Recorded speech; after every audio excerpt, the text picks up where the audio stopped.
पावे खातिर तोहरा के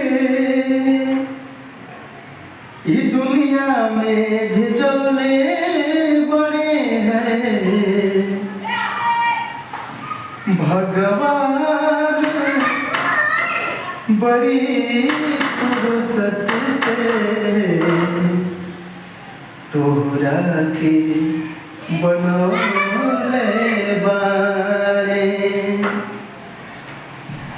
भगवान बड़ी फुर्सत से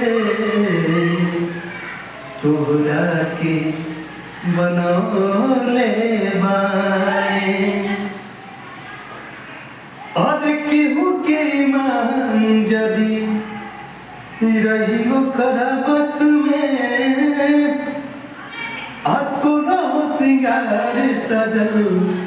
16 बरस में और केहू के ईमान जदी रही ओकर बस में और 16 सिंगार सजल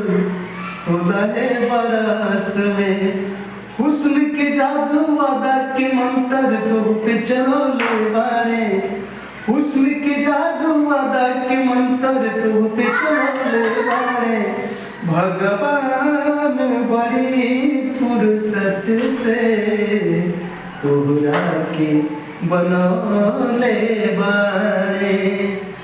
भगवान बड़ी फुर्सत से